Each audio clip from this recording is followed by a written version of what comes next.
Hello, ഇന്നത്തെ വീഡിയോയിൽ നമ്മുടെ അടുത്ത 2 പോസ്റ്റ് ഓഫീസിൽ മെയിൽ കളക്ട് ചെയ്യുന്ന ആൾ ലീവ് ആയതുകൊണ്ട് ഇന്ന് മെയിൽ കളക്ട് ചെയ്യാൻ പോകുന്നത് ഞാനാണേ. അതുകൊണ്ട് തൊട്ടടുത്തുള്ള ഹെഡ് ഓഫീസിലോട്ട് നമ്മൾ മെയിൽ കളക്ട് ചെയ്യാൻ വേണ്ടി പോകാനേ. ഞങ്ങളുടെ വീടിൻ്റെ അവിടെ നിന്ന് ഏകദേശം ഒരു 7 കിലോമീറ്ററാണ് ഓഫീസിലോട്ടെ. അങ്ങനെ നേരെ ഞാനാണെങ്കിൽ ഓഫീസിലെത്തി. ഇതാണ് നമ്മൾ പറഞ്ഞ ഓഫീസേ. നേരെ അങ്ങനെ ഓഫീസിൽ കയറി മെയിൽ കളക്ട് ചെയ്ത് ഈ കാണുന്ന 2 ചാക്ക് കെട്ടിലായിട്ടാണ് മെയിൽ കിട്ടുന്നത്. ഇതിൽ ഒരു പോസ്റ്റ് ഓഫീസിലോട്ട് കൊടുക്കാനുള്ള മെയിൽ കുറച്ചേറെ ഉണ്ടായിരുന്നു. അതുകൊണ്ട് വണ്ടിയിലോട്ട് വെക്കാൻ നല്ല പാടായിരുന്നു. നമ്മൾ ആദ്യം മെയിൽ കൊടുക്കാൻ പോകുന്ന പോസ്റ്റ് ഓഫീസിലോട്ടാണ് വലിയ ചാക്ക് കെട്ടുള്ളത്. അത് കണ്ടപ്പോൾ തന്നെ അവർ മുഖത്ത് നല്ല സന്തോഷമായി. പിന്നെ അവിടെ നിന്ന് നേരെ രണ്ടാമത്തെ പോസ്റ്റ് ഓഫീസിലോട്ട്. ഈ പോസ്റ്റ് ഓഫീസിനൊരു പ്രത്യേകതയുണ്ട്. നമ്മുടെ അവിടുത്തെ ലാസ്റ്റ് പോസ്റ്റ് ഓഫീസ് ഇത്. വേറൊരു പ്രത്യേകത എന്തെന്ന് വെച്ചാൽ ഇവിടുത്തെ പോസ്റ്റ് മാസ്റ്ററും ഇവിടുത്തെ പോസ്റ്റ്മാനും എൻ്റെ അടുത്ത കൂട്ടുകാരാണ്.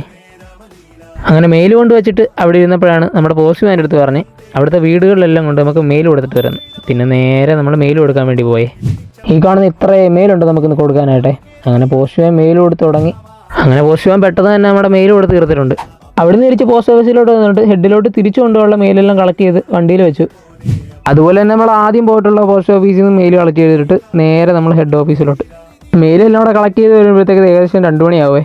പോകുന്ന വഴിക്കാണെങ്കിൽ നല്ല വെയിലുണ്ടായിരുന്നു. അങ്ങനെ നമ്മൾ നേരെ ഹെഡ് ഓഫീസിൽ കൊണ്ട് മെയിൽ വെച്ചു. അവിടുന്ന് പിന്നെ നേരെ അടുത്തുള്ളൊരു പമ്പിൽ പോയിട്ട് പെട്രോൾ അടിച്ചു. ഉച്ചയായതുകൊണ്ട് പമ്പിൽ അധികം തിരക്കില്ലായിരുന്നു. പിന്നെ അതിന് തൊട്ടടുത്തൊരു കടയിൽ കയറിയിട്ട് ഒരു ചായയും ഒരു വടയും കഴിച്ചു. പിന്നെ നേരെ വീട്ടിലോട്ട്. അപ്പോൾ ശരി, നമുക്ക് അടുത്ത വീഡിയോ കാണാം ഗൈസ്.